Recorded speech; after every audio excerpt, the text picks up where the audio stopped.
Hello students, quiz lecture में physics का quiz lecture 3 आपके सामने है।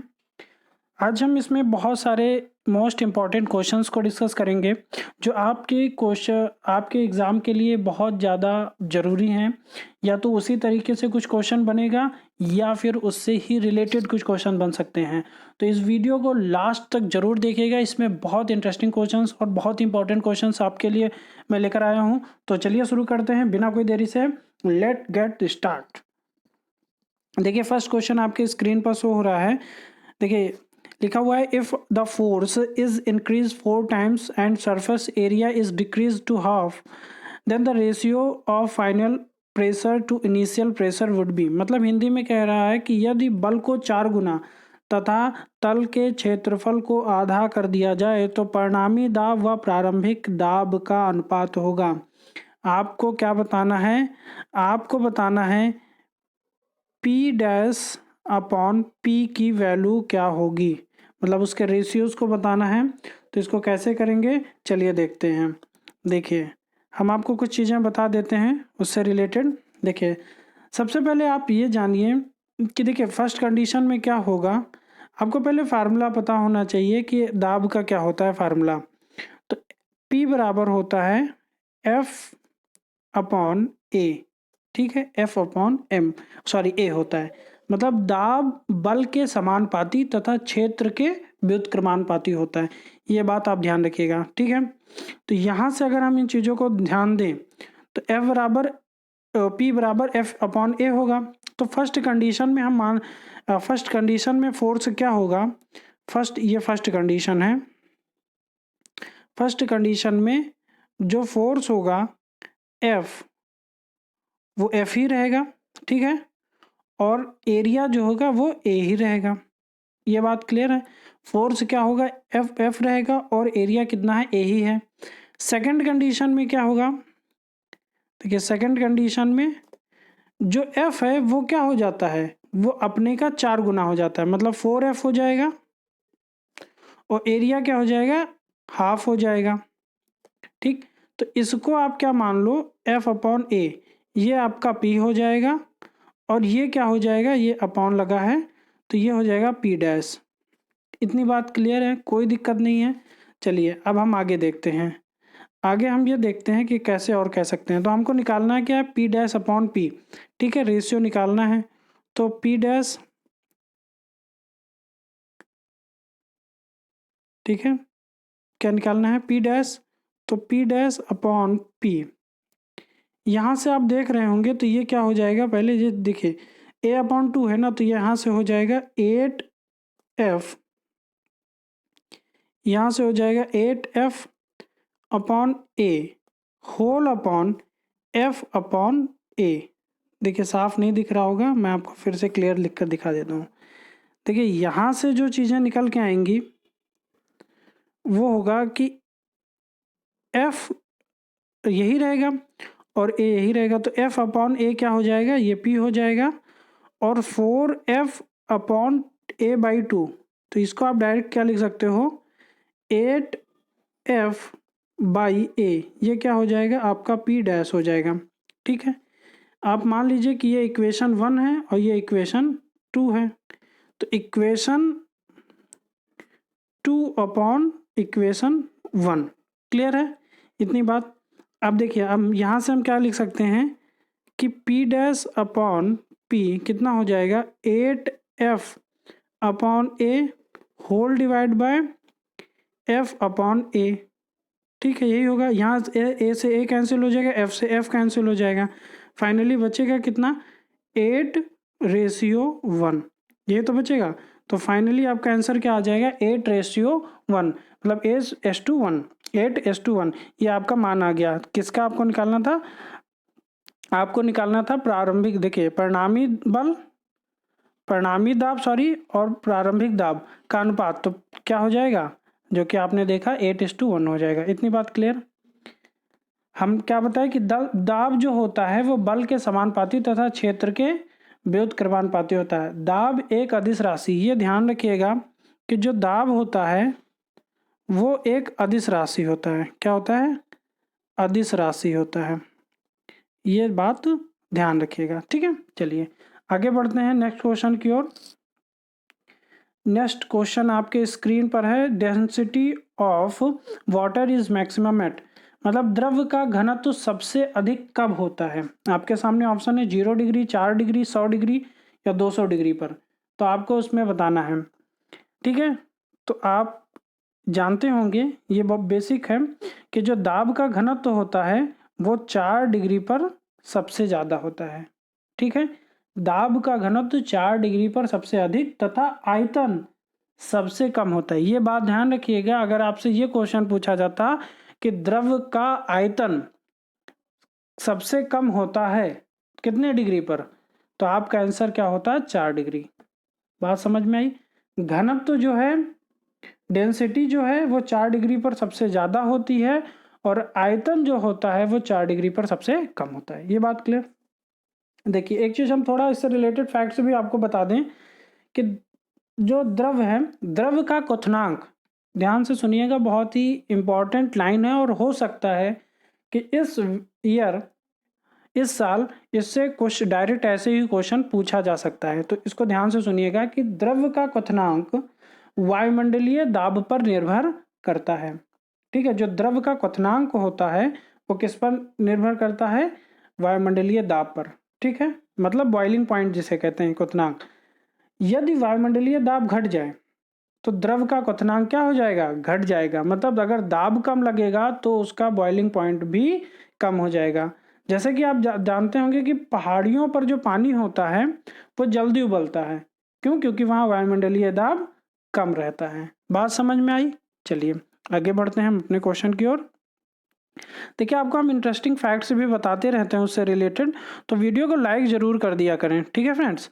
चलिए अगला क्वेश्चन है कि X rays waves, television waves and radio waves are example of, मतलब एक्स किरणें तरंग और टेलीविजन तरंगे एवं रेडियो तरंगे उदाहरण है किसका, यांत्रिक तरंगों का, अनुदैर्ध्य तरंगों का या विद्युत चुंबकीय तरंगों का, या इनमें से कोई नहीं। तो आप जानते होंगे कि जो एक्स किरणें, टेलीविजन किरणें और रेडियो तरंगे हैं वो किसका उदाहरण है, वो उदाहरण है विद्युत चुंबकीय तरंगों का। किसका है, विद्युत चुंबकीय तरंगों का। ये बात ध्यान रखिएगा, ठीक है। तो विद्युत चुंबकीय तरंगे क्या होता है ये हम आपको बता देते हैं कि विद्युत चुंबकीय तरंगे वे तरंगे होती हैं जिनके एक स्थान से दूसरे स्थान तक संचरण हेतु किसी भौतिक माध्यम की आवश्यकता नहीं होती। मतलब कि अगर आप विद्युत चुंबकीय तरंगे वे तरंगे हैं, वे वेव्स हैं कि जिनको एक स्थान से दूसरे स्थान तक जाने के लिए किसी फिजिकल मीडियम की जरूरत नहीं होती है। ये बात ध्यान रखिएगा, ठीक है। अगर क्वेश्चन आपसे ये पूछ लिया जाए, देखिए पहला क्वेश्चन आपसे क्या पूछा जा सकता है जो कि आपने देखा, दूसरा क्वेश्चन क्या है कि विद्युत चुंबकीय तरंगों का डिफिनेशन के आधार पर पूछा जा सकता है कि इसमें किसकी जरूरत, किस माध्यम की आवश्यकता नहीं होती, तो ऑप्शन दिया जाएगा, 3-4 ऑप्शन दिए जाएंगे, तो ऑप्शन में इसमें माध्यम कौन सा होगा, भौतिक माध्यम की आवश्यकता नहीं होती है। तो ये दूसरा क्वेश्चन हो जाएगा। तीसरा क्वेश्चन भी पूछा जा सकता है कि विद्युत चुंबकीय तरंगों की चाल क्या होती है, विद्युत चुंबकीय तरंगों की चाल क्या होती है। तो आप ध्यान रखिएगा स्टूडेंट्स कि जो विद्युत चुंबकीय तरंगे हैं उनकी चाल जो होती है, ठीक है, उनकी वेलोसिटी जो होती है, ठीक है, वो होती है प्रकाश के चाल के बराबर, ठीक है, प्रकाश के चाल के बराबर, मतलब 3 × 10⁸ मीटर पर सेकंड। ये बात ध्यान रखिएगा। जो विद्युतीय चुंबकीय तरंगे हैं इनकी जो वेलोसिटी या इनकी चाल, जो स्पीड होती है वो प्रकाश के चाल के बराबर होती है। ये तीसरा क्वेश्चन हो गया। चौथा क्वेश्चन क्या पूछा जा सकता है, देखिए इससे रिलेटेड कितने फैक्ट्स आपको मिले, ये चौथा फैक्ट्स आपको मिलने जा रहा है कि सभी विद्युत चुंबकीय तरंगें फोटान की बनी होती है। ये क्वेश्चन भी पूछा जा सकता है कि विद्युत चुंबकीय तरंग किसकी बनी होती है, तो क्या आप बताएंगे, फोटान का बने होता है। ये बात क्लियर। चलिए आपके सामने 3 क्वेश्चन डिस्कस हुआ है और तीनों में आपको लगा होगा कि वास्तव में सर ने जो क्वेश्चन का कलेक्शन किया है वो बहुत अच्छा है, अप्रिसिएट के लायक है। तो लास्ट तक वीडियो को जरूर देखें, अच्छा लगे तो लाइक करें। अभी तक आपने हमारे चैनल को सब्सक्राइब नहीं किया तो सब्सक्राइब करके बेल आइकन को भी प्रेस करें जिससे आने वाले सभी नोटिफिकेशन आपको मिलते रहें, ठीक है। तो यहाँ से तक हो गया। अब अगला क्वेश्चन है, the current of 10 ampere is flowing at 40 volts in conductor then the resistance of conductor will. मतलब कि एक चालक में 40 वोल्ट पर 10 एम्पियर की धारा प्रवाहित हो रही है, तो उस चालक का प्रतिरोध आपको ज्ञात करना है। उस चालक का आपको क्या निकालना है? प्रतिरोध निकालना है। तो मतलब आपको क्या दिया गया है कि आपको दिया गया है V कितना दिया गया है। ये देखिए, ये बहुत ही इजी क्वेश्चन है, ये हाई स्कूल में आपने पढ़ा होगा, लेकिन क्वेश्चन आया है और क्वेश्चन इंपॉर्टेंट भी है। V बराबर क्या होगा? 40 वोल्ट। ठीक, V बराबर 40 वोल्ट। I कितना दिया गया है? तो दिया गया है 10 एम्पियर। विद्युत धारा कितनी दिखी है? 10 एम्पियर दिखे हैं। तो आप एक फार्मूला जानते होंगे, V बराबर आई आर। V बराबर आई आर, ये आपने फार्मूला पढ़ा होगा। तो आपको रेजिस्टेंस निकालना है, प्रतिरोध। तो R बराबर क्या हो जाएगा? V upon I. V upon I हो जाएगा। इतनी बात क्लियर। अब V अपॉन आई में अब आपको क्या निकालना है? R निकालना है। तो आप V का मान रख दीजिए। तो यहाँ से R बराबर कितना हो जाएगा? 40/10। तो कितना आया? 4 ओम। कितना आया? 4 ओम। यही आपका आंसर है। बात समझ में आया? बहुत इजी क्वेश्चन है, इसका स्क्रीनशॉट ले लीजिए। अगर आपको इसका PDF चाहिए होगा तो आप हमारे व्हाट्सएप ग्रुप पर मैसेज कर दीजिएगा। व्हाट्सएप पर आप मैसेज कीजिएगा तो हम आपको इसका PDF वहाँ से प्रोवाइड कर देंगे। ठीक है, तो ये चीज़ हो गया। आपका रेजिस्टेंस ही पूछा गया था, तो आपका आंसर कितना आया? कितना आया? 4 ओम। क्लियर है बात? 4 ohm is the right answer. Clear. चलिए आगे बढ़ते हैं नेक्स्ट क्वेश्चन की ओर। और नेक्स्ट क्वेश्चन बहुत अच्छा है। देखिए, क्वेश्चन को पढ़िए, समझिए, फिर हम 2 सेकंड आप क्वेश्चन को देखें कि कैसे आप कर सकते हैं, फिर हम आपको बताएंगे कि इसका आंसर क्या होगा। ठीक है, देखिए क्वेश्चन कहा गया है कि the thermal capacity of a body of mass 100 grams and specific heat 0.11 calorie पर ग्राम इंटू सेंटीग्रेड इज। मतलब क्वेश्चन ये है कि यदि किसी वस्तु का द्रव्यमान 100 ग्राम है तथा उसकी विशिष्ट ऊष्मा कितनी है, स्पेसिफिक हीट कितनी है, जिसे हम एस भी कहते हैं, कितनी है? 0.11 कैलोरी पर ग्राम इंटू सेंटीग्रेड। तो उसकी ऊष्मा धारिता आपको ज्ञात करना है। ठीक है, अब ऊष्मा धारिता क्या है? देखिए, ऊष्मा धारिता का फार्मूला हम आपको बता देते हैं। देखिए, यहाँ से आप डायरेक्ट निकाल सकते हैं ऊष्मा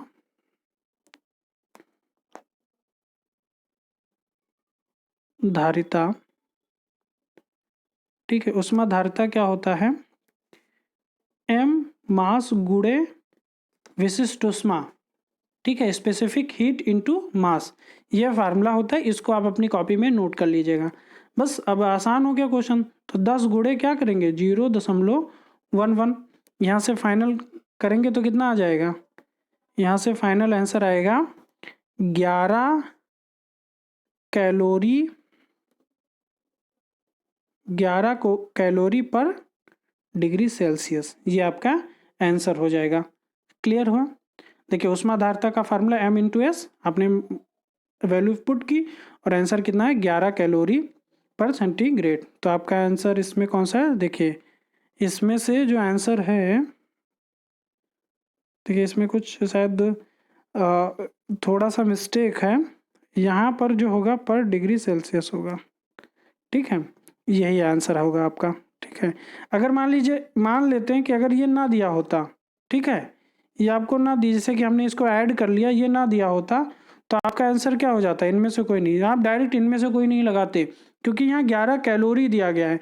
देखिए, यहाँ कैलोरी पर डिग्री सेल्सियस दिया गया है सब में, लेकिन इसमें नहीं दिया गया है, तो कोई दिक्कत नहीं, आप इनमें से कोई भी लगा सकते हैं। बट अगर आप मान लेते हैं कि इसमें जो है डिग्री सेल्सियस दिया होता, तो आपका आंसर ये हो जाता। ठीक है, तो जैसा कि ऑप्शन है, आप बस आंसर अगर आप सही निकालें तो क्या दिक्कत है, आंसर तो आप कर लेंगे। अब हम थोड़ा सा ऊष्मा धारिता के बारे में आपको बता देते हैं कि किसी वस्तु की कुल मात्रा का ताप, ध्यान से सुनिए, किसी वस्तु की कुल मात्रा का ताप 1 डिग्री सेल्सियस बढ़ाने के लिए, बहुत तेज बोल रहे हैं ना, थोड़ा धीमे। किसी वस्तु की कुल मात्रा का ताप 1 डिग्री सेल्सियस बढ़ाने के लिए जितनी ऊष्मा की आवश्यकता होती है, उसे वस्तु की ऊष्मा धारिता कहते हैं। क्लियर है पॉइंट? चलिए ऊष्माधारता की डिफिनीशन भी जान गए। ऊष्माधारता का मात्रक आपसे पूछा जा सकता है। तो आपने एक देखा कैलोरी पर डिग्री सेल्सियस, और एक और होता है जिसे हम कहते हैं जूल पर डिग्री सेल्सियस। तो ये दोनों जो है क्या हैं, मात्रक हैं किसके, ऊष्माधारता के। क्लियर है, ये मात्रक हो गए। तो फ्रेंड्स, स्टूडेंट्स, आपको ये वीडियो कैसा लगा कमेंट करके आप हमको बताएं। ठीक है, इसी तरीके से आगे भी सभी लेक्चर्स आपको मिलते रहेंगे। अगर आप अभी तक आपने सभी लेक्चर्स नहीं देखे तो डिस्क्रिप्शन बॉक्स में जाइएगा, वहाँ पर आपको सभी लेक्चर्स मिल जाएंगे और आप उनको देखिएगा। ठीक है, अच्छा लगे तो लाइक कीजिएगा, दोस्तों तक शेयर कीजिएगा और जुड़े रहें, इसी तरह पढ़ते रहें। तब तक के लिए धन्यवाद।